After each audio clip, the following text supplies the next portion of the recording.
10 o 12 tasse diverse, soprattutto le ultime, Tasi e compagnia bella, che hanno portato a una... Però le hanno votate tutti in Parlamento, bene o male, anche Forza Italia in questi 3 anni, da Monti in avanti. Ecco, no, questo qui è vero. Infatti venire in mente che quando c'è stato l'avvento di Monti, il primo dei premier non eletti, secondo me Berlusconi avrebbe dovuto resistere di più e diciamo così fare resistenza, ovviamente. Ma lei adesso si riconosce, diciamo, politicamente in Forza Italia? No, non mi riconosco. Però ha votato Forza Italia? Mi riconosco nel centrodestra genericamente, non sono iscritto a nessun partito e ho un grande rispetto ovviamente per la Lega, è inutile nasconderlo, quindi però sono, diciamo, come coalizione mi sta bene. E secondo lei ancora una coalizione è necessaria? Sì, perché io vedo che tutti votano Renzi, non capisco cosa ci trovano al di là, non so, io da che sia giovane e intraprendente, però le politiche di Renzi sono molto discutibili. Lei è milanese? Io sono milanese puro sangue, mio papà Sto parlando con una rarità. Sì, infatti sono una rarità. Ho avuto un omonimo che è morto sulle barricate di Milano, quindi quando non c'era ancora la Lega per difendere l'Italia. Le 5 giornate? Le 5 giornate a Milano è seppellito a Porta Vittoria. Ma il suo cognome qual è? Il mio cognome? Non vedo, mi chiamo Grancini. No, era per saperlo, perché parlare con un milanese in effetti è una rarità.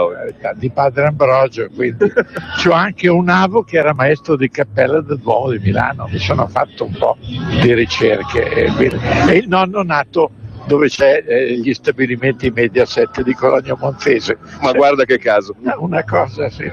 Ma dovrei andare nel tragico dicendo che quando avevo l'età di 5 anni mio papà sulle sue spalle mi portò a vedere il Benito allora nazionale appeso a testa a Piazzale Loreto, quindi ho l'età che è uno dei pochi che lo può ancora. Immagino che non fosse una cosa per un bambino. No, infatti mi è rimasto impresso dopo 70 e passa anni, evidentemente è un'immagine. Ecco, però tornando all'oggi, diciamo, lei mi diceva prima, dal governo Monti in avanti, bene o male, è stata un'escalation di tasse. Però in questa escalation di tasse c'è da dire che è anche oggi, diciamo, la manifestazione ha un senso oggettivo perché le tasse sono aumentate, ma politicamente c'è un patto con Renzi, il famoso patto del Nazareno. Esatto, è per quello, come se lo spiega? È per quello che Salvini è molto critico nei riguardi di Berlusconi, ma anche Berlusconi mi sembra, forse per un po' di invidia, non si rende conto che le età passano per tutti, insomma. Salvini potrebbe essere suo figlio, ovviamente, ma al di là di quello è un po' un contrasto, anche Salvini però tra le file c'ha l'NCD e la nuova centrodestra, quindi è una cosa un po' che lo sanno solo loro. In Lombardia e in Veneto governano col nuovo CD che però per televisione attacca ferocemente proprio per la politica dell'immigrazione, quindi effettivamente le persone sono un po' disorientate. Quella niente. Io sto raccogliendo un po' di opinioni sul quadro generale e su questa manifestazione. Lei da dove viene? Io vengo da San Donato milanese, mi chiamo Emilio Beatrice e a San Donato sono stato nell'amministrazione 2007-2012 per gli ultimi 2 anni capogruppo del Popolo delle Libertà. Ecco, come valuta questa fase politica? Perché c'è una manifestazione contro le tasse sulla casa. Per il momento devo dire non mi sembra che ci sia un afflusso straordinario di gente, primo, ma in secondo luogo vorrei chiederle, si manifesta contro, diciamo, la tassazione sulla casa, però si viene da 3 anni di sostanziale collaborazione con tutti i governi da Monti in avanti, compreso l'attuale. Ma guardi, il momento economico è particolarmente brutto, la manifestazione di oggi credo che sia l'inizio di un nuovo corso, io lo chiamo New Deal, dove altre manifestazioni verranno e dove il popolo del centrodestra dovrebbe tirar fuori, non dico cosa, ma la testa. Quando riguarda la tassazione, da quello che ricordo, i governi Berlusconi non hanno tassato la prima casa, No, però io sto parlando di questi 3 anni, dal novembre 2011. Certo. Negli ultimi 3 anni, probabilmente anche sotto un ricatto della magistratura, il Presidente forse ha dovuto fare qualche cessione, ma sotto un ricatto di una magistratura molto cattiva verso i leader del centrodestra. Ma lei come vede lo stato di salute del partito adesso, visto che si parla di Fitto che sta organizzando? Lo vedo un po' in tumulto, mi auguro che prevalga l'equilibrio, il buonsenso, si rimanga uniti e compatti, che è mancato questo negli ultimi anni. È mancato questo. Ma l'iniziativa di Fitto come la valuta? Male. Male cosa vuol dire? Non la valuto, non voglio dare giù, non la valuto. Il partito per me è uno deve rimanere. Di Alfano che ne pensa? Io inizialmente Alfano gli avevo un po' strizzato l'occhio, lo riconosco, che credevo che fosse una strategia. No, ha fatto accordi con la sinistra, governa con un uomo che è un ex comunista, no, non lo valuto bene Alfano. E la sua opinione sulla Lega? La Lega mi piace, sta facendo delle battaglie molto intelligenti la Lega, e non è un partito di razzisti, è un partito di persone equilibrate che chiedono, secondo me, non che venga bloccato il flusso migratorio, ma quei pochi che entrano che abbiano dei diritti civili e umani dignitosi.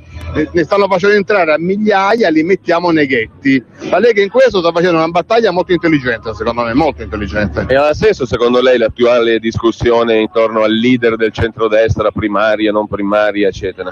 Ma le primarie sono sempre un qualcosa di grande democrazia nei popoli, quindi io le primarie le vedo bene.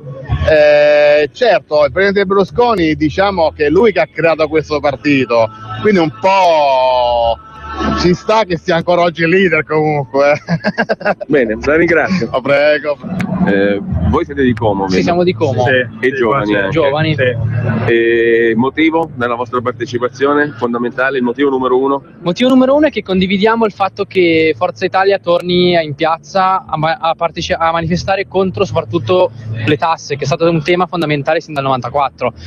Motivo numero 2, possiamo dire che è anche giusto che i giovani tornino a fare politica, perché se lasciamo in mano tutto a quelli che ci sono su adesso è ovvio che poi non succederà niente, perché è un motivo anche per cui ci sia il partito degli astenuti che vince sempre. Ti aspettavi più o meno gente di quella che si vede per ora? L'intervento del presidente Berlusconi è atteso tra un quarto d'ora circa da protocollo, non so, sono più o meno le 3:15. Noi no, in realtà era previsto per le 4:30, quindi ci aspettiamo che arrivi più gente. La manifestazione inizia alle 4:30. Noi siamo arrivati un attimo prima per via anche dei trasporti, però sì, ci aspettiamo che arrivi ancora più gente, perché comunque il presidente ormai è un'istituzione. Quindi diciamo, pure da giovane tu dici ancora il presidente è il leader? Per adesso sì, perché comunque è l'unico che potrebbe essere in grado di coadiuvare di nuovo le forze di centrodestra. E secondo te primaria e non primaria ha senso questa discussione? Secondo me può avere anche senso, perché va bene che Berlusconi sia il leader, però è giusto anche un confronto dalla base, perché le decisioni poi vanno prese dal basso, non devono essere mai calate dall'alto. E come vedi la salute del partito di Forza Italia in questo momento, con l'iniziativa di Fitto e i malumori interni vari? Ma io penso che sia fisiologica una situazione del genere, perché comunque siamo arrivati ormai al 13% e quindi è normale che dei malumori arrivino, e io la accolgo, posso dire così, perché è un modo per confrontarsi e cercare di trovare il meglio in questa situazione tragica. E cosa pensi della Lega e di Salvini? Ma secondo me Salvini è messo bene in questo momento, perché comunque ha trovato molti temi che ci siamo fatti scappare anche noi. Cioè ad esempio io penso che anche la battaglia sull'euro sia sbagliato che Forza Italia non prenda posizioni, perché se una persona conoscesse il funzionamento della moneta darebbe ragione assolutamente a Salvini. E che idea ti sei fatto di questi 3 anni, da quando nel novembre 2011 Berlusconi si dimise, arrivarono i governi Monti, Letta, Renzi, e tutto sommato anche oggi c'è un'alleanza su alcune questioni di Forza Italia con Renzi, il famoso patto del Nazareno. Certo. Quindi quello che ti voglio dire, non è un po' contraddittorio secondo te essere alleati di fatto e poi manifestare in piazza contro alcuni singoli aspetti? Ma non proprio, perché comunque le riforme che vuole fare Forza Italia sono quelle che adesso sta praticamente portando avanti il PD, che 10 anni fa aveva pure fatto abolire con un referendum.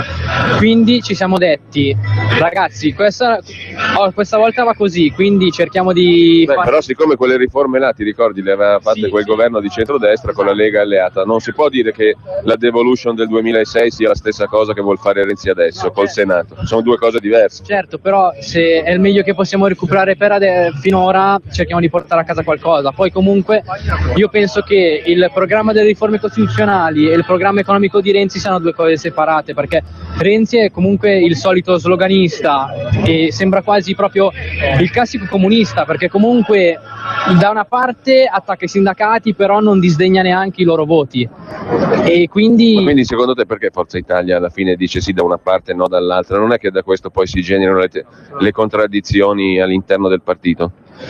Certo, le contraddizioni possono nascere anche da questo, però io penso che sia anche... è una brutta situazione, possiamo dire, perché comunque è una... diciamo che Forza Italia ha deciso di aiutare, diciamo, tra virgolette, Renzi soltanto su certe riforme, ma perché proprio anche noi eravamo quelli che le sbandieravano anni fa, mentre su altri argomenti comunque io penso che non faremo sconti a Renzi. Ecco, ma secondo te ha senso la discussione su Salvini leader del centrodestra? Io penso che abbia senso, perché comunque è giusto discutere di leadership. Io personalmente penso che Lo voteresti Salvini? Ma non lo so, vorrei vedere anche gli altri che si candidano, perché serve una bella lotta comunque. Salvini o Fitto?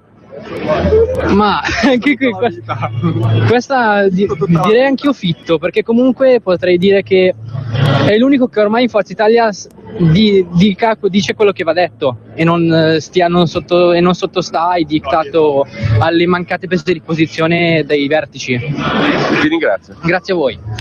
Volevo chiedere da dove viene.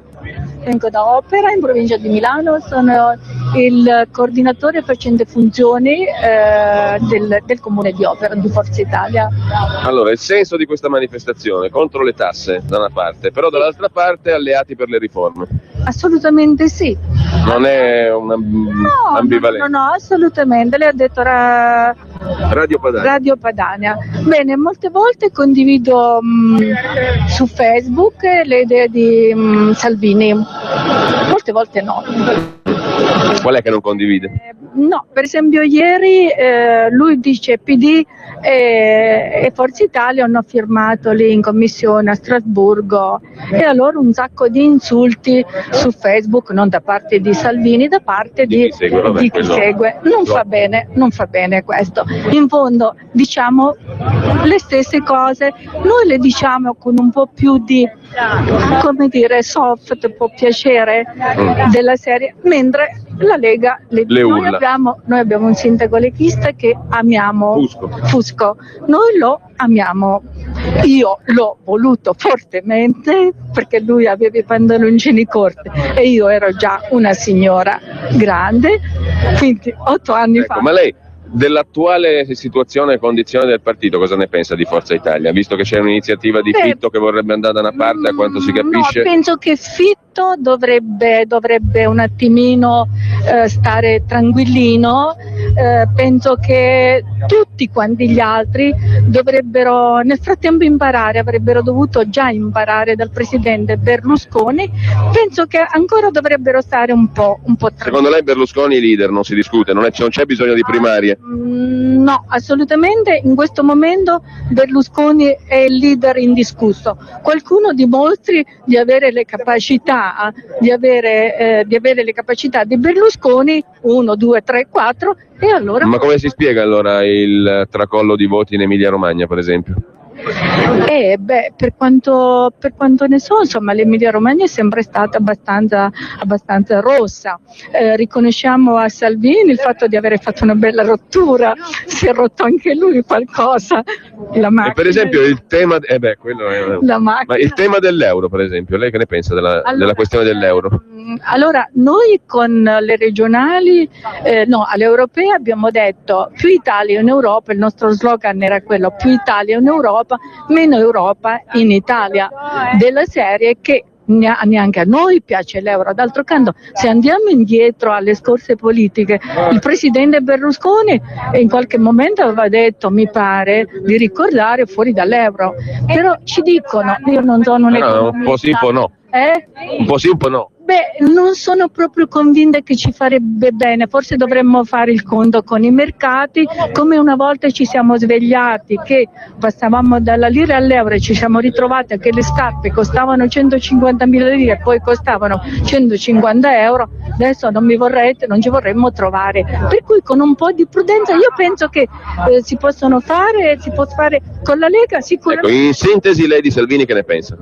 In senso di? In sintesi, di Salvini che ne pensa? Che è una bella persona, una bella risorsa, ha la grinta giusta, sì, ci siamo con Salvini, però anche lui deve meno sanguigno, ma in queste ultime trasmissioni lo vedo più moderato. Grazie signora. E dico una cosa, se va in onda questa mia intervista, io raccomando a Salvini di dire ai suoi elettori di non essere così sanguigni, perché soltanto insieme si vince. Lei da dove viene? Da Canosa di Puglia. E come mai qua? Sono in gita. Condivide lo slogan di oggi, immagino. Sì. No tasse? No. Sulla casa? E non solo? E forza Berlusconi. Forza Berlusconi, Sì. che quindi non c'è bisogno di primarie, di altre cose, No, per scegliere. forza Berlusconi. Quello che fa Berlusconi per me è oro. Per me. Anche adesso. Vedo la Madonna quando vedo Berlusconi. E senta, a proposito di Puglia, lei che ne pensa di Fitto? Di? Fitto. Che è Fitto? Che ne so, Non è io stato forse- sono di Canosa, non sono mica laureato, Ho capito. Le parole difficili non le capisco. Ma Dica. Fitto, Raffaele, che è stato pure presidente della Puglia. Vabbè, non me lo ricordo neanche, guarda. Ah, sì? Non me lo ricordo. Ma pare che adesso voglia fare Di nome- qualcos'altro. Di nome io di scuola ne so poco. Ma avrà visto che in Forza Italia adesso lui vuole fare qualcosa di diverso da Berlusconi? Io sinceramente non seguo, no? Io seguo la televisione e non seguo le cose paesane, non le seguo tanto, no? Ma non è una cosa paesana, perché questo vuol comandare in Forza Italia al posto di Berlusconi. No, È impossibile. è impossibile. Berlusconi è l'unico che può fare grandi cose. Grazie. Grazie a voi. Lei da dove viene? Io vengo da Milano 2, da Segrate. E, motivo fondamentale, diciamo, della partecipazione a questa giornata? Beh, motivo fondamentale è che condivido la motivazione No Tax Day, soprattutto per quanto riguarda per l'appunto la casa, soprattutto per quanto riguarda una fascia della popolazione, e mi riferisco ai seniores. Io sono il responsabile regionale del movimento seniores di Forza Italia, è una fascia che in questo momento attraversa qualche difficoltà, come possiamo intuire. Molti in Italia oggi hanno, certamente i giovani, il problema del trovare il lavoro, ma certamente anche il discorso della casa, della prima casa, che è anche in molti casi dove sono finiti i risparmi di una vita.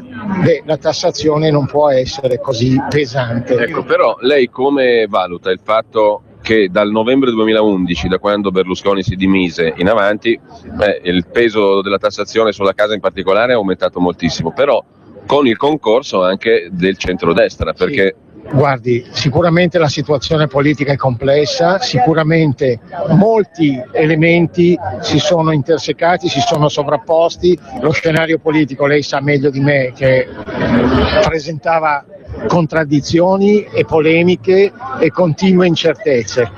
Noi su questo punto oggi vogliamo mostrare il fatto che siamo consapevoli e abbiamo una posizione chiara. Non le sembra, diciamo, lo dico in tutta tranquillità, è un po' schizofrenica la posizione per cui da una parte c'è un patto del Nazareno, dall'altra c'è una manifestazione di piazza? No, direi di no, perché il patto del Nazareno è su alcune determinate precise cose di supporto.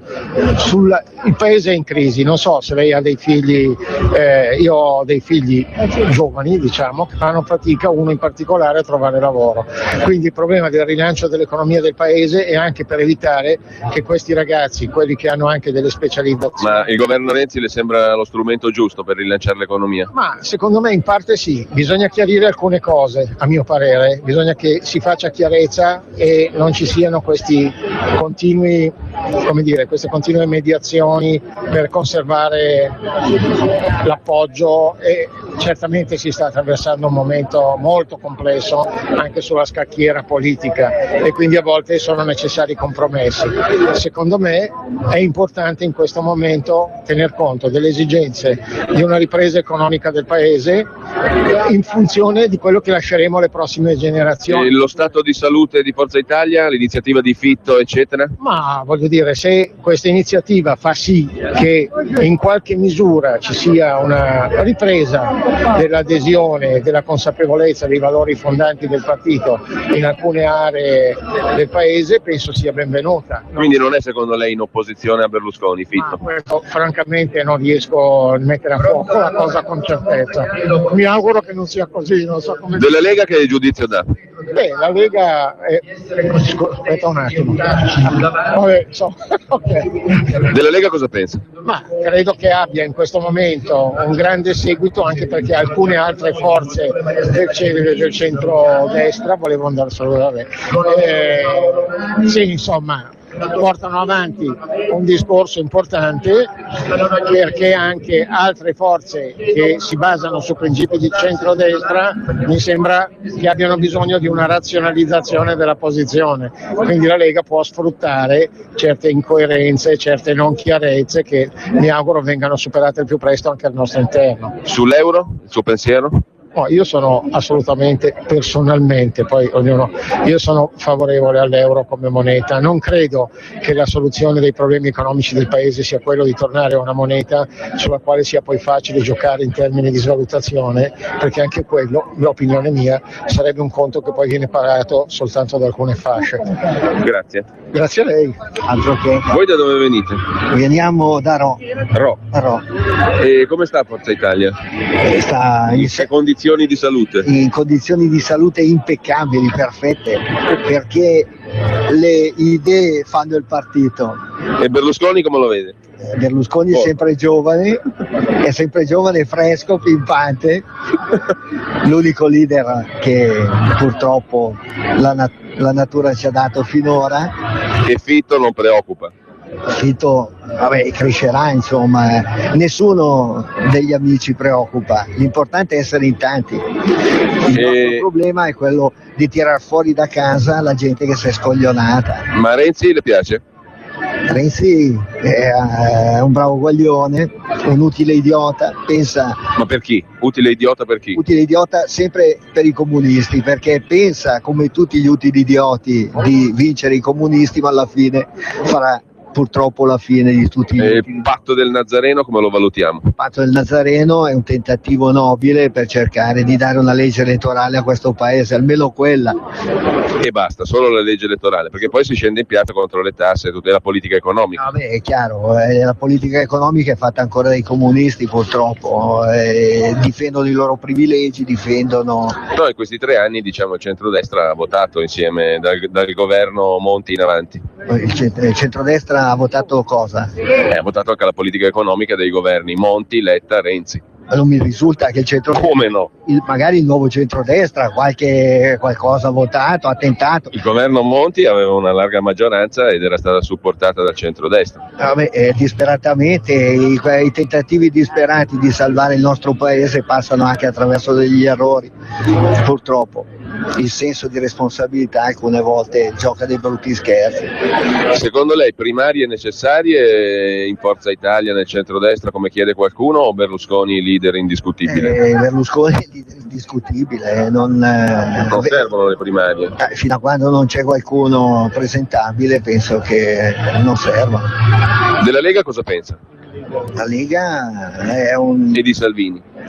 La Lega è il cuore pulsante di una possibile rinascita italiana, è il centro delle speranze. che il Nord soprattutto ha di riscatto sociale, economico e politico. E quindi secondo lei si può mettere insieme di nuovo? Io ho visto una signora con la maglietta Spirito del 94, si può rimettere insieme di nuovo tutto quanto, centrodestra? Mi consta che in Regione Lombardia non sia governata dai fantasmi, è l'unico esempio di rigore, di possibilità di governare, l'unico esempio di rinascita italiana. E questo può valere anche per le prossime elezioni politiche, mettiamo il caso, quando e se si voterà? La speranza è questa. La ringrazio. Grazie.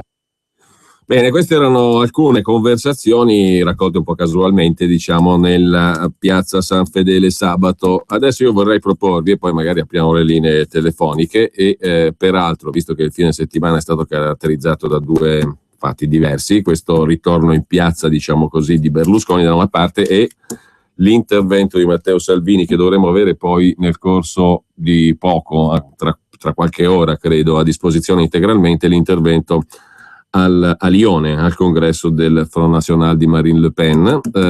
Adesso invece mettiamo alcuni estratti, pillole, diciamo così, tematiche dell'intervento di Berlusconi sabato, e poi facciamo una chiacchierata insieme. Intanto mandiamo il primo pezzettino sul colpo di Stato. È tornato anche su questo punto Berlusconi sabato scorso a Milano. 2011, un anno orribile, ne hanno inventate di tutte e di più, con la finanza, con le aggressioni all'immagine, con tutto. Finalmente l'11 di novembre del 2011 il nostro governo è stato costretto a dare le dimissioni. Ed allora cos'è successo? Ed allora, dopo questo colpo di Stato, è successo che l'Italia, che noi non abbiamo più avuto un nostro governo, un governo eletto dal popolo. Allora, colpo di Stato, però qui siamo di nuovo a una constatazione, tra virgolette, non spiegata, perché all'epoca Berlusconi disse se dovessi dire tutto quello che è successo veramente, e poi non è stato mai detto. Quindi colpo di Stato, però poi collaborazione. È un punto di domanda che rimane fin dall'epoca, fin da quei giorni là del novembre 2011. E poi c'è un passaggio sulla illegalità del governo Renzi, tra virgolette, col quale però si collabora col governo illegale. Pronti? Sì? Dalla regia? Ci siamo.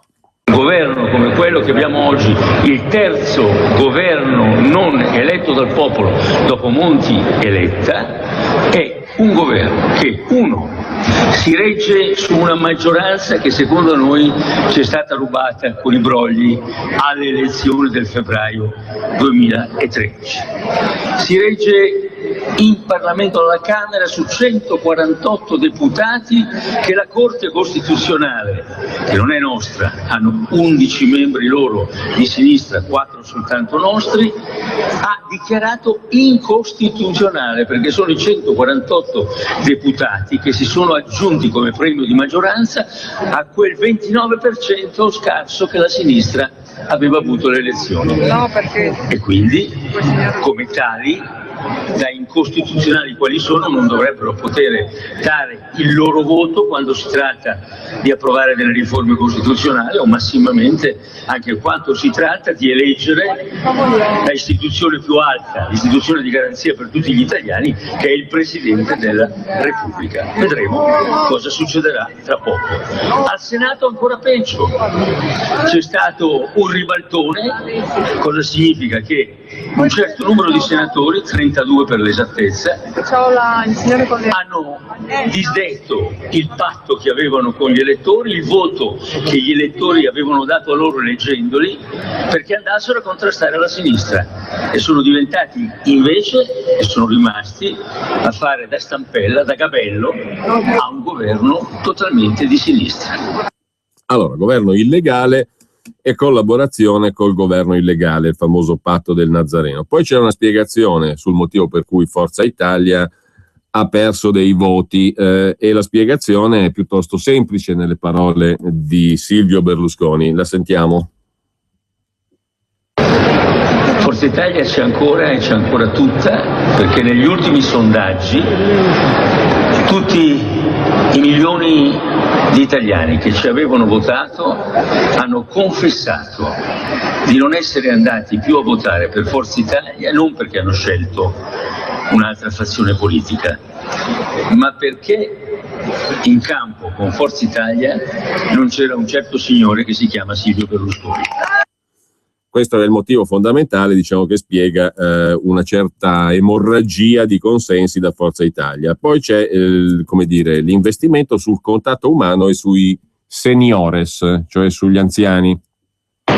Dobbiamo operare in modo diverso da quello che abbiamo fatto fino ad ora, dobbiamo andare al contatto umano, mettendo in campo tutti i nostri elettori, quelli che ancora quasi 5 milioni ci sono rimasti. Abbiamo fatto degli esperimenti, ci sono le persone anziane, i cosiddetti, li chiamiamo alla latina seniores, che hanno esperienza di vita, hanno equilibrio, hanno buon senso, hanno anche del tempo, e a loro dobbiamo andare a dire: parlate con i vostri coetanei, raccontategli come stanno le cose e magari raccontategli anche quello che qualcuno dice che noi non abbiamo, i contenuti, il programma. Noi signori abbiamo un programma che è inciso sulla pietra. Allora, e poi c'è un altro discorso, quello che abbiamo sentito anche fare da qualcuno in piazza, sentito prima, cioè che le riforme che sta facendo Renzi sono le nostre riforme. Ora, è evidente a tutti, e tutti ce lo ricordiamo, che la riforma costituzionale del 2006, che fu poi bocciata dal referendum, non era affatto simile, per niente, rispetto alla riforma costituzionale che tenta di mandare in porto Renzi. E una differenza fondamentale era anche quella attribuita al ruolo delle autonomie locali, con la devolution all'epoca, col federalismo fiscale, tutte cose che sono scomparse dall'agenda, tanto per dire la differenza più fondamentale. Però una delle argomentazioni è questa qui, espressa in questi termini. Bene, allora che cosa è successo? Che improvvisamente va un signore che non nasce in casa comunista, è bravo, è simpatico, diciamo la verità, ci piace, all'inizio ci piace, e cosa fa? Prende queste due riforme, le nostre riforme, e dice: le faccio io. E allora noi cosa dobbiamo fare? Noi siamo come la sinistra, che quando è all'opposizione segue la teoria del tanto peggio tanto meglio, o siamo persone serie, coerenti, persone che amano lo Stato, che lo vogliono migliorare, che lo vogliono modernizzare? Siamo così. E allora dobbiamo non votare le nostre riforme, una Camera sola per approvare le leggi, una legge che favorisca il bipolarismo, quello che noi abbiamo sempre detto che si doveva fare per rendere governabile il Paese. No, votiamo le riforme, ma diciamo, per tutto il resto siamo fortemente, decisamente e responsabilmente all'opposizione di questo governo. E in Parlamento abbiamo sempre dato un voto di opposizione. Contro che cosa? Ma contro la legge di qui, la legge di là, la stabilità, le cose. Noi non condividiamo, la politica economica di questo governo, che ci ha portato, lo vedete, al peggio per la mancanza di posti di lavoro che si era verificato nel 1977. Allora, la questione è la legge elettorale sostanzialmente, cioè far fuori teoricamente una rappresentanza nutrita di partiti e arrivare ai 2 partiti, che è un po' lo spirito dell'Italicum. Poi c'è la proposta shock sulla casa, sono 30 secondi, lo sentiamo, e poi, come sentiremo, c'è una riproposizione di quello che abbiamo imparato a conoscere in questi mesi grazie alla proposta della Lega. Berlusconi fa sua la questione della flat tax, sentiremo in che termini. Prima però la proposta shock la definisce Berlusconi. Proposta shock: per 6 mesi che si facciano le compravendite delle case senza pagare alcuna imposta allo Stato. È una novità che dico qui oggi per la prima volta. È venuta fuori da tante consultazioni che abbiamo fatto con economisti, e in un momento come questo c'è bisogno di uno shock per rilanciare un settore. E poi abbiamo la questione appunto della flat tax espressa in questi termini. Come sapete è la Lega che ha parlato di flat tax e che ne sta parlando da tempo. Berlusconi la dice così. La proposta della tassa piatta. Che cos'è la tassa piatta? Si chiama in americano flat tax. È una proposta di una tassa semplice, uguale per tutti. Abbiamo calcoli avanzati, abbiamo parlato con molti economisti di valore mondiale, si potrebbe realizzare una tassa piatta in Italia abolendo tutte le altre imposte, facendo pagare sul reddito il 20% a ogni famiglia italiana. La presenterò mercoledì. Abbiamo appuntamenti con premi Nobel dell'economia, molti paesi, la Lettonia, l'Estonia, la Lituania, la Russia, la Georgia, la Romania, l'hanno adottata, funziona benissimo. Si mette fine all'elusione, si mette fine all'evasione e mantiene anche la regola costituzionale della progressione nella tassazione, perché stabilendo una no tax area, noi l'avevamo già fissata, ma stiamo studiando per vedere se fissando la no tax area a 13.000 euro all'anno per tutte le famiglie, con questa deduzione si realizza anche un aumento della tassa per i vari scaglioni di reddito. Quindi questo lo presenteremo mercoledì. Mercoledì, cioè domani, dopodomani, insomma. Anche l'Estonia, come avete sentito, ha la flat tax. Mentre dico alla regia per questioni interne, perché abbiamo segnato il minutaggio, passiamo al minuto 29:01, laddove si recupera un altro argomento che sicuramente avrete sentito proporre alla pubblica attenzione dalla Lega in questi mesi. E l'argomento è il seguente: il limite al contante. Avanti ancora, c'è un limite che frena il commercio, che è una cosa assurda soprattutto quando riguarda cittadini stranieri, il contante. Qua si possono spendere solo 999,9 euro e pagare in contante. Allora, in altri paesi sono 3.000, in Austria 15.000, arrivano qui i signori stranieri dei paesi che cominciano ad avere anche molti miliardari, la Cina ne ha 500.000 di miliardari, vanno a comprare qualcosa, tirano fuori il rotolo delle monete, no grazie non possiamo perché lei ci deve dare carta d'identità, libretto, passaporto, grazie arrivederci, ci vado a Monte Carlo. Questa è una cosa assurda, qua noi abbiamo un punto preciso, va bene, mettiamo un limite al contante, vogliamo diventare davvero e rimanere quello che siamo, uno stato di polizia tributaria, va bene. Se proprio volete e noi non ce la facciamo, ma almeno che il limite ai contanti sia pari a quello che c'è in tutti gli altri paesi dell'Unione Europea. E poi c'è il passaggio in parte ripreso da TV Quotidiani su Matteo Salvini e sulla questione dell'euro. Il nostro Salvini, come dice Berlusconi. Sentiamo. Euro. Il nostro nuovo aggiunto coleador del centrodestra, Salvini, con le sue belle magliette molto esplicative, va lì, è bravissimo perché è stato 10 anni a Radio Padania a rispondere al telefono. No, non faceva il telefonista, faceva quello che rispondeva alle domande e quindi si è dotato di un linguaggio estremamente sintetico e concreto. È bravissimo, ha fatto gol in Emilia Romagna, gli ho fatto i complimenti, subito hanno detto ecco Berlusconi ha detto che Salvini sarà il nuovo candidato alla guida del governo per il centrodestra. Cioè quello che fanno questi giornali, non di informazione, di disinformazione, è qualcosa di terribile. Quando leggete su questi giornaloni, che poi non sono più giornaloni perché hanno perso il 50%, non è che ne siamo contenti, però l'hanno perso, quando leggete qualcosa che vi sembra strano, verificate, perché normalmente scrivono palle. Bene, allora abbiamo anche il problema dell'euro. Cos'è successo all'euro? È successo che quando è stato fatto il cambio lira-euro abbiamo avuto un danno enorme, perché come avete visto mai l'euro si poteva equiparare a 2.000 lire, 1996, 36 lire.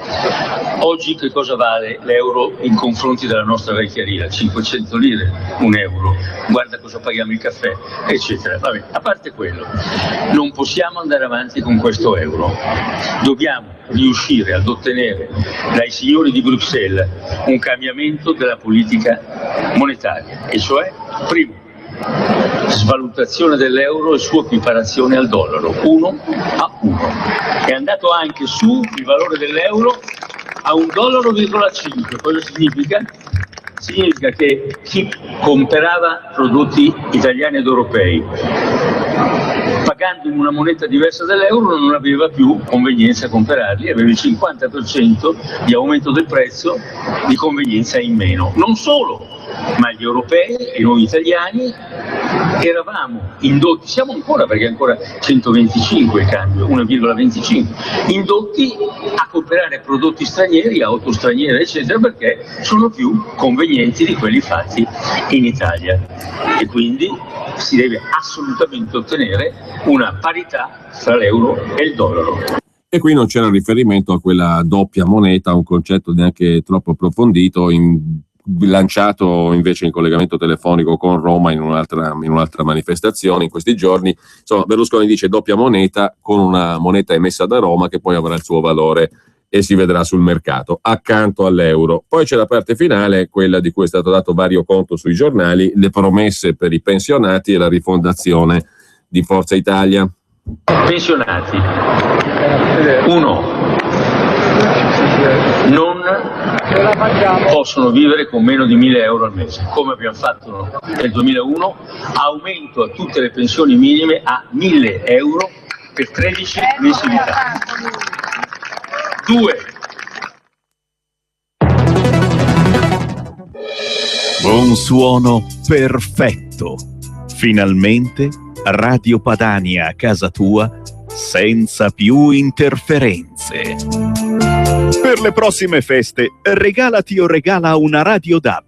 Vai sul sito radiopadania.net e troverai tutte le informazioni su come riceverla direttamente.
segnatamente per la casa, su tutta la casa vogliamo abolire l'imposta, ma immediatamente, subito, per le case di proprietà di persone anziane.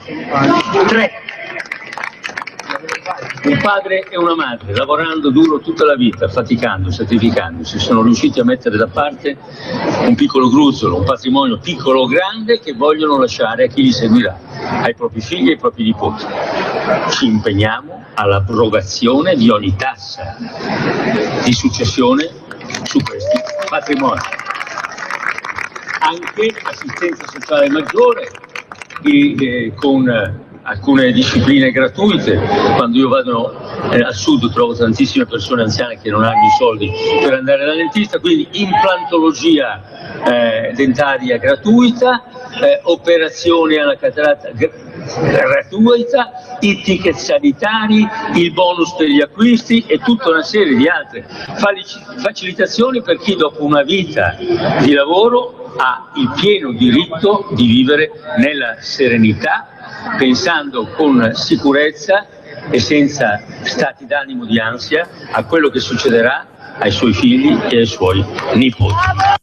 Bene, poi abbiamo la parte finale, quella un po' più lirica, diciamo così, sulla rifondazione del partito di Forza Italia. E con ciò poi chiudiamo e sentiamo anche le opinioni, poi facciamo una chiacchierata, ma dovrebbe poi riuscire a raggiungerci in studio anche Matteo Salvini, così che abbiamo un ottimo interlocutore su questo e sugli altri argomenti di primo piano politico. Comunque sentiamo anche l'ultima parte del discorso sulla rifondazione di Forza Italia. 2 è finito. Ho parlato di rifondazione di Forza Italia, sì, c'è bisogno di una rifondazione. Perché dobbiamo noi azzurri essere più responsabili e attivi nei confronti dei nostri concittadini, a partire da quello che hanno maggiormente bisogno. Avevo pensato di dare vita a delle comunità azzurre in tutta Italia, avevamo fatto 12.000 club Forza Silvio, siamo arrivati ad avere 1.200.000 comunità, poi abbiamo visto che potevano crearsi delle incomprensioni tra gli azzurri di Forza Italia e i leader di queste comunità, e allora ci abbiamo pensato su un po' e poi abbiamo deciso di dire no, le missioni che avevamo dato a queste comunità le diamo direttamente a chi sta in Forza Italia, a chi ha fiducia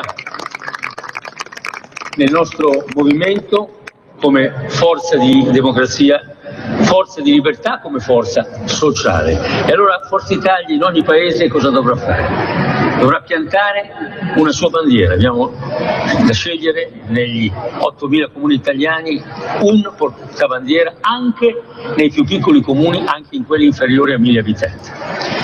Dovrà questa persona rivolgersi agli altri e offrire la possibilità di partecipare all'assunzione di certe responsabilità. Quali?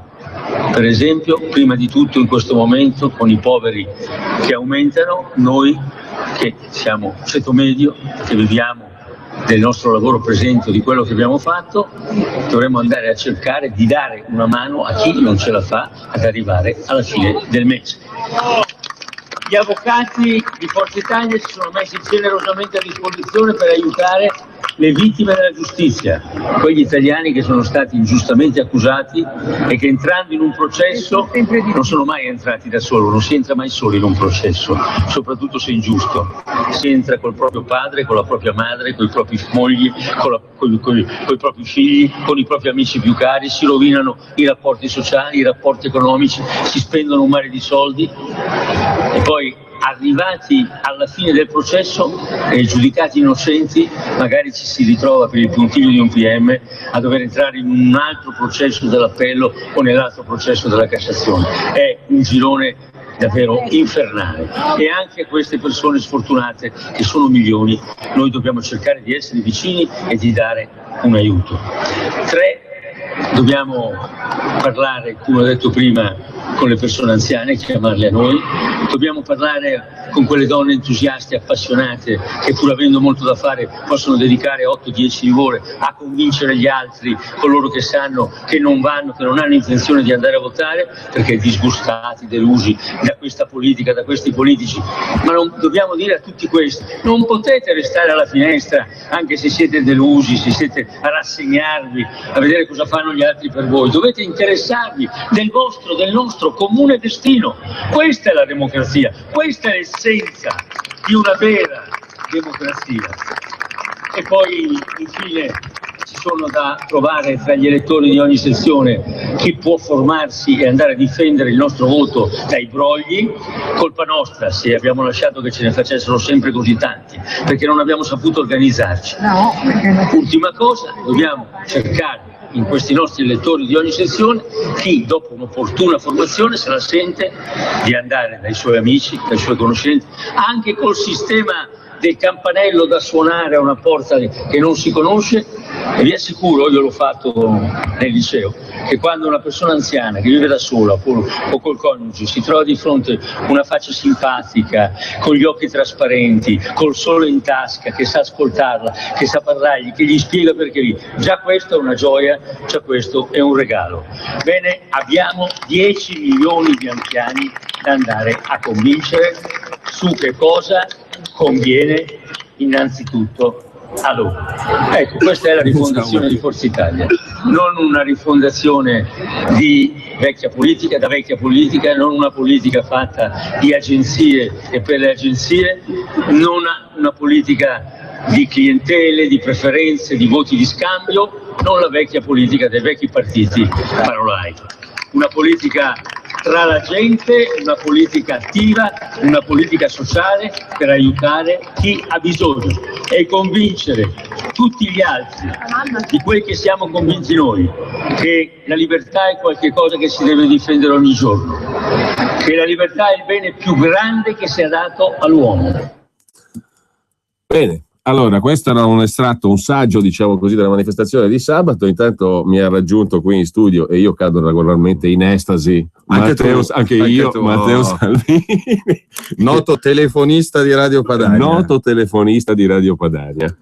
E allora, che per me è orgoglio. Giusto appunto, allora rinverdiamo gli antichi fasti aprendo le linee telefoniche 02 66 20 35 29. Bello il servizio, ma quindi tu cosa hai portato a casa? Che umore c'è nei confronti della Lega? Il campione è parziale, come si suol dire, perché Piazza San Fedele, che tu ben conosci, alle spalle di... È piccolina. Piccoletta, è bella, tutto quanto, però molto piccola, ma era anche molto poco popolata, se non da giornalisti, forze dell'ordine, e la security putiniana, però russa, Acciumbia. Completamente russofona, la security.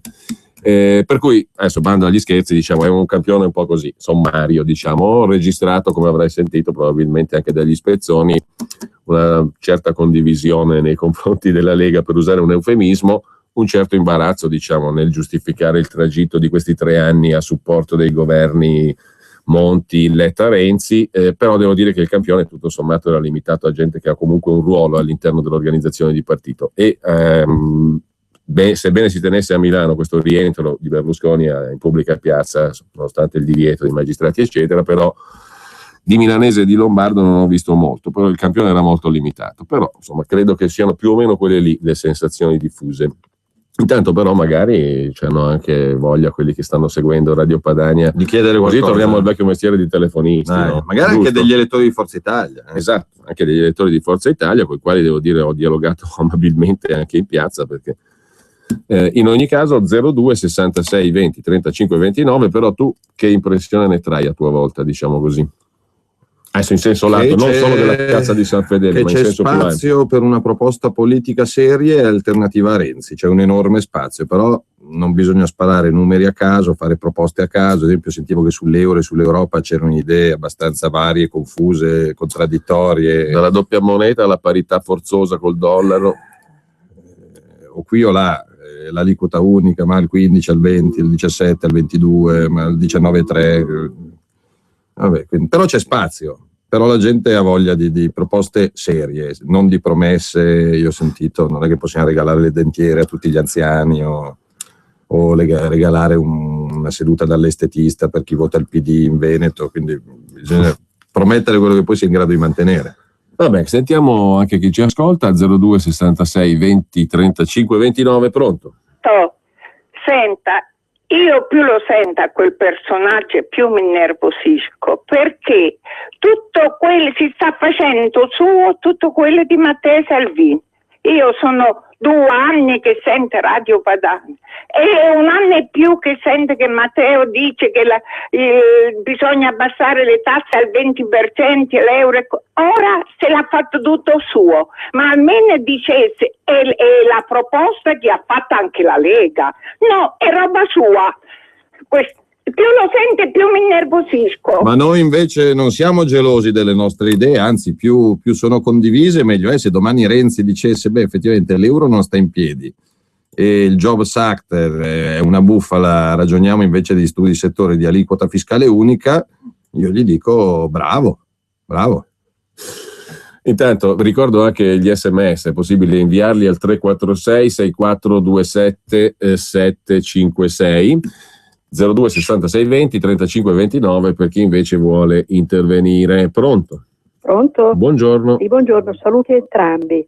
Grazie. Volevo dire, prima di tutto, bellissima questa registrazione fatta dal vivo, scandita in tutte le parti, ma scandita veramente bene, come solo un venditore che è stato all'inizio Berlusconi così bravo le sa dire. E poi volevo chiedere a Matteo Salvini se dopo aver sentito appunto tutte queste cose, ma veramente dette, scandite come solo lui sa fare, è ancora dell'idea di mettersi insieme a Berlusconi per il semplice fatto che lui mangia vivo tutte le sue idee le idee degli altri le fa sue in una maniera che tutti ci credono. Bene. Grazie a lei. L'altra chiamata, poi sentiamo Matteo. Noi non abbiamo scelto a priori di allearci o non allearci con nessuno. In questo momento, se si votasse oggi pomeriggio, per intenderci, la Lega correrebbe da sola. Perché il nostro progetto sull'Europa, sull'euro, sulle tasse, sulla legge Fornero non prevede mediazioni. E soprattutto Berlusconi comunque col governo Renzi sta ancora lavorando per la legge elettorale, per la riforma del Senato, per quella porcata incredibile della presunta cancellazione delle province. Hai visto la sola che hanno tirato alle regioni? La metà dei dipendenti provinciali adesso vanno in capo alle regioni con tanto di stipendi senza sapere che cosa devono fare queste migliaia di dipendenti. Questa cosa qui assomiglia a quella delle auto blu, cioè hai venduto 4 14 ma gli autisti blu sono rimasti là. Follia alla Renzi. 2 telefonate, pronto? Pronto, buongiorno. Buongiorno, ciao Giulio e ciao Matteo. Io non credo una sola parola di quello che dice quest'uomo, tra l'altro deve anche capacitarsi che ha 80 anni, insomma, non ne ha 40 come Matteo Salvini. Io capisco un leader di partito, ma propongo 1, 2, 3 con le varie promesse. Amico caro, tu hai 80 anni, lunga vita, ma politicamente non vai più da nessuna parte. E in più le proposte di Salvini le fa proprie lui, è anche un po' scorretto. Matteo, mettici ancora più rabbia in quello che fai. Ciao, grazie. Altra chiamata, pronto? Ciao, sono Luigi da Torino, buongiorno a tutti. Buongiorno. Niente, io ho ascoltato le interviste, mi è venuto un nervoso incredibile, anche ascoltare le interviste fatte ai vari partecipanti che parlavano comunque politichese, non parlavano a quel sapone come sta facendo Matteo, aprendo gli occhi a tutti, sperando che si riescano a capire gli altri. E poi praticamente faccio la differenza. Allora, Matteo Renzi, come diciamo lui, è un venditore di pentole di alluminio, quest'altro è un venditore di pentole nuove in ceramica, quindi sta facendo così, senza offesa ai venditori di pentole. Comunque Matteo, vai avanti da solo perché non ce la facciamo più. Ciao, auguri, buongiorno. Grazie. Noi non dobbiamo montarci la testa, non è che il 19% in Emilia Romagna, i sondaggi che ci danno in crescita devono farci perdere il contatto con la realtà, dobbiamo continuare anzi a essere più umili di prima, consapevoli del fatto che in questo momento Renzi è forte, magari un po' meno di prima, però è forte.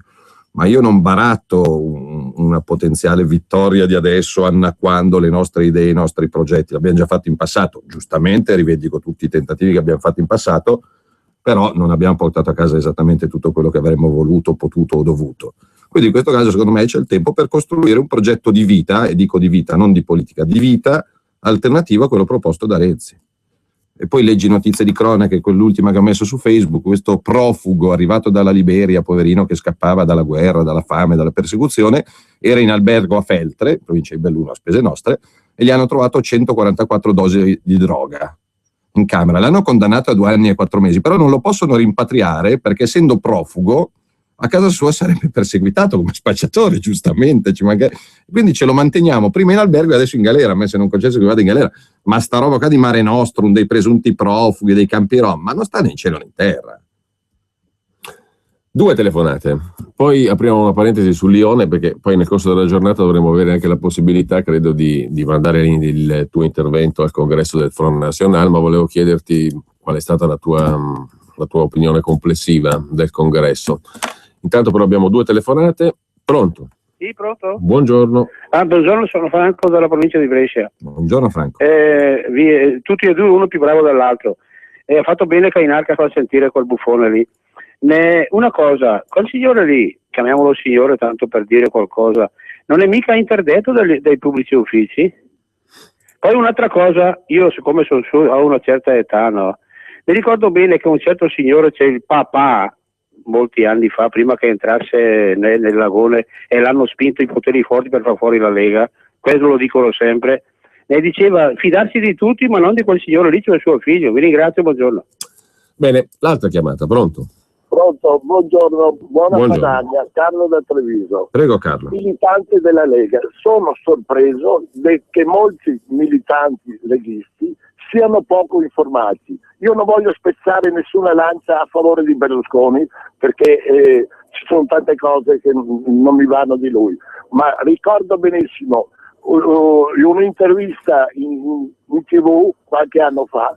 Lui fece il confronto con Letta, che non era ancora Presidente del Consiglio, qualche anno prima, gli disse che l'Italia non doveva entrare. E Letta rimarcava che era positivo entrare nell'euro, e Berlusconi gli disse: guarda, la Gran Bretagna si può benissimo star fuori. Ecco, allora che i miei amici leghisti, anche l'ultimo di Brescia, che non bisogna mai offendere il buffone, io non sono di Forza Italia, sono della Lega, ma amo la verità. Ti saluto, ciao. No, è vero, l'offesa non deve mai esistere, però la verità è che settimana scorsa a Strasburgo, quindi stiamo parlando di 3.000 anni fa, settimana scorsa a Strasburgo, quando c'era una mozione contro la commissione Juncker, che adesso è emerso che quando era Presidente del Consiglio in Lussemburgo faceva aliquote segretamente bassissime alle imprese straniere, quindi facendo concorrenza sleale agli altri stati, noi compresi, che ci abbiamo rimesso non so quanti soldi. E quella mozione è stata votata dalla Lega, mentre PD e Forza Italia hanno salvato Juncker e la sua commissione. Questo è. Quindi quando dico che io sui temi importanti Europa ed euro noi non possiamo annacquarci, dico questo, che o siamo tutti convinti del fatto che questa Europa è un carrozzone, un'Unione Sovietica fatta per distruggerci e quindi va abbattuta e ricostruita da capo, oppure non ci sono le vie di mezzo. Detto questo, è vero che governiamo tante realtà locali, la Lombardia, il Veneto, lì su dei programmi che riguardano gli ospedali, le strade, le scuole, i fiumi, però a livello nazionale pensarla o meno come noi sull'Europa che verrà è una discriminante. Puoi cambiare idea, per carità, è importante, però non troppo spesso. 2 chiamate, pronto? Pronto? Buongiorno. Ciao Matteo, Ciao Giulio, sono Pierluigi, Ciao. chiamo da Bergamo, Padania Libera innanzitutto. Io dopo aver sentito sinceramente la trasmissione del comizio del Berlusconi sono rimasto basito. Primo perché, se non ricordo male, magari mi sbaglio io, no? Noi leghisti abbiamo fatto una campagna elettorale contro l'euro, abbiamo fatto una campagna elettorale sulla flat tax in occasione delle europee, e adesso questo viene fuori a dire che sono cose sue. Per l'amor di Dio, ecco, Matteo, rispondigli che questo si è dimenticato qualche passaggio, non ha visto, magari era impegnato con gli anziani, non si è accorto dei tuoi comizi.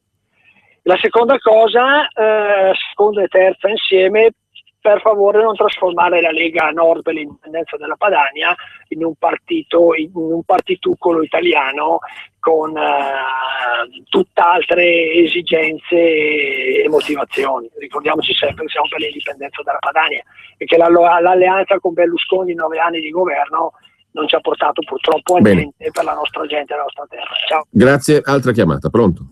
Pronto, buongiorno, sono Giuseppe della provincia di Lecco, complimenti a Matteo, vado avanti così, anche a te.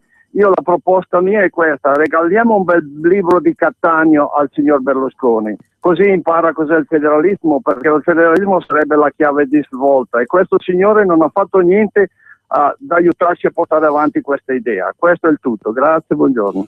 In passato però ci ha provato, io non devo difendere nessuno perché quando eravamo al governo comunque una riforma, un inizio di riforma federale era stata approvata, la riforma della Costituzione, poi c'è stato un referendum chiesto dalla sinistra che ce l'ha segata, però Lega e Forza Italia a quello c'erano arrivati per amor di verità e di giustizia, quindi no, io non vedo tutto bianco, tutto nero, non sono pro o contro a prescindere.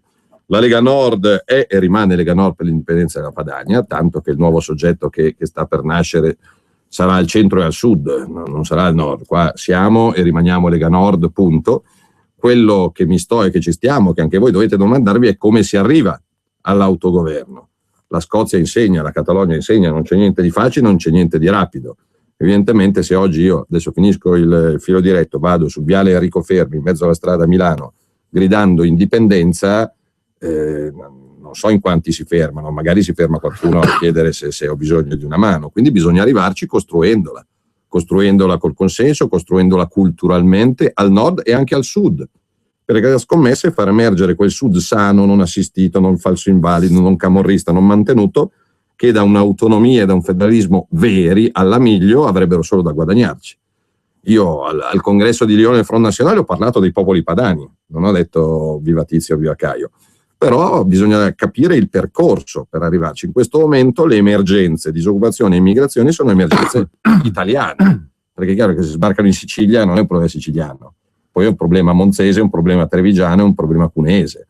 Il lavoro o lo fai ripartire anche al sud oppure non ne usciamo, perché saremo costretti ad assistere, a mantenere. Quindi in questo momento bisogna risollevarsi da nord a sud. E poi ognuno però con i suoi soldi, con i suoi principi, con le sue culture, con le sue identità. Allora, due cose volevo chiederti, Matteo, ti rubo gli ultimi minuti, anzi anche perché non ne abbiamo molti altri da qui a mezzogiorno. Allora, la prima è su scala domestica interna, sulla base anche di quello che abbiamo ascoltato prima. Tu dicevi, arrivando qui prima, ci sono praterie di persone, diciamo così, da raggiungere, di questioni da affrontare, e sul centrodestra c'è uno scenario che definire mobile e poco, no? La piazza di sabato lo ha dimostrato, perché tante persone, la spiegazione di Berlusconi è stata riduttivistica, diciamo, cioè siccome non c'ero io, questi non hanno votato Forza Italia. È un discorso, diciamo, che politicamente non spiega niente. Quindi, dal punto di vista interno, su scala per così dire domestica, qual è la tua valutazione oggettiva delle possibilità oggettive di ampliare l'area del consenso? Noi possiamo crescere tanto come Lega, stiamo crescendo al nord, vediamo che cosa succede al centro-sud col soggetto che presenteremo, che non si chiamerà Lega Nord evidentemente, che si richiamerà a alcuni dei nostri progetti, però non va a fare concorrenza alla Lega in casa della Lega evidentemente. Secondo me c'è uno spazio di recupero e di coinvolgimento soprattutto di nuove persone enorme, si stanno avvicinando tantissimi ragazzi, tantissimi artigiani, tantissimi piccoli imprenditori che non hanno mai fatto politica, e questa è la cosa più bella. Per il momento ovviamente non saremo maggioranza e da soli lo saremo mai, non lo so, però preferisco avere un cammino un pochino più lungo, però senza annacquarmi. Ovviamente a qualche compromesso bisognerà scendere, però salvaguardando il nostro progetto comune. Secondo me non esisteranno più fra 6 mesi i partiti che ci sono adesso, l'NCD non ci sarà più, e la stessa Forza Italia o cambia qualcosa, o si inventa qualcosa, o si rinnova, oppure non la vedo che va molto lontano. E l'altra cosa invece che ti volevo chiedere è l'impressione che hai tratto tu, sempre politicamente parlando, dal congresso di Lione del Front National. Lì c'è stato un'opera di svecchiamento del partito enorme, no? Negli ultimi anni da parte di Marine Le Pen. Abbiamo sentito, magari qualcuno ha letto, visto in TV, che c'è stato anche un rinnovamento delle classi dirigenti del partito e delle persone che in questo partito si riconoscono, cioè non più i nostalgici di qualcosa, ma i nuovi ceti anche produttivi, i giovani. Tu che impressione hai avuto? Di un movimento pulito, l'hanno dipinto in Italia come dipingono noi in Francia, perché in Italia la Lepè è razzista, estremista, xenofoba, populista, anti-europeista. Invece io ho visto c'erano pescatori, camionisti, artigiani, imprenditori, professori universitari. Cioè, c'era uno spaccato di società che ormai secondo me non si divide più fra destra e sinistra, ma fra produttori e mantenuti. La differenza sono i mantenuti, che in buona parte Renzi sta riuscendo a coinvolgere, e i produttori. Quando Renzi l'altro ieri ha detto gli artigiani sono degli eroi, ho capito, però li stai continuando a massacrare, sono degli eroi cornuti e mazziati. Quindi noi dobbiamo stare dalla parte dei produttori e secondo me con pazienza, con calma, con onestà e con testardaggine, crescendo passo dopo passo, ci giochiamo la partita. Ci sarà Berlusconi? Non lo so. Ci saranno nuovi soggetti? Non lo so. Intanto è importante crescere come Lega. A proposito, visto che ci sono tanti militanti amministratori all'ascolto, segnatevi la data di domenica 14 dicembre. Domenica 14 dicembre è appena passata Santa Lucia e il nostro obiettivo è avere 1000 sedie aperte in tutto il nord per fare nuovi sostenitori, nuovi militanti, per coinvolgere nuove persone, energie fresche, quindi 1000 sedie aperte ovunque, in Veneto, in Piemonte, in Lombardia, in Emilia, in Liguria, ovunque ci sia la Lega, domenica 14 dicembre, aspettiamo anche voi che magari portate un amico, un collega, un curioso, un figlio, perché la buona politica in questo momento ha bisogno di tanta gente, altrimenti ci riduciamo a percentuali di non votanti come quelle emiliane, dove 2/3 della gente se ne sta a casa e non è mai un successo. Bene, grazie allora Matteo, è arrivato mezzogiorno, abbiamo ricevuto anche tanti SMS, molti dei quali... Quelli leggiamo fuori onda, dai, sì, sono una marea. Sì, sono tantissimi, molti diciamo hanno questa perplessità rispetto alla formula delle alleanze tanto per allearsi, ai vecchi nomi, quella roba lì è comune, diciamo, è costante.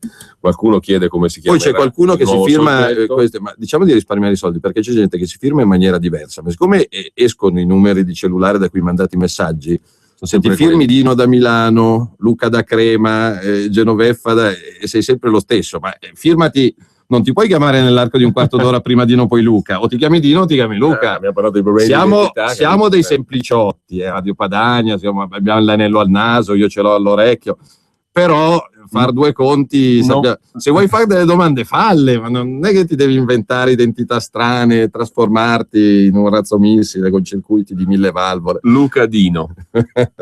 Vabbè, detto questo, magari poi facciamo un filo diretto sulle proposte e anche sulle critiche, su quello che secondo gli ascoltatori dovremmo fare meglio, di più, perché in questo momento, sai, complimenti, bravi, state crescendo, che bello, però servono anche delle critiche costruttive, ovviamente, perché su qualcosa non ci arriviamo, e quindi magari qualcosa lo dobbiamo correggere, anche perché io dei sondaggi mi fido sempre poco, è sempre meglio averlo buoni che cattivi, però teniamo i piedi per terra e domenica 14 dicembre iniziamo a segnarcelo, se siete segretari di sezione, se siete consiglieri comunali, dal paese in provincia di Vicenza a Torino, al paese sull'Alto Lago di Como, 1000 sedie aperte in quelle giornate, 1000 piazze, 1000 comunità, mentre gli altri tornano indietro, noi proviamo ad andare avanti. Bene, grazie a Matteo Salvini. Grazie a voi. A presto, un saluto a tutti. Vuoi accendere il tuo business? Scopri il giallo. Seat Pagine Gialle non è solo pagine gialle. Realizziamo e gestiamo anche siti web, app mobile, campagne marketing digitali, anche su Google.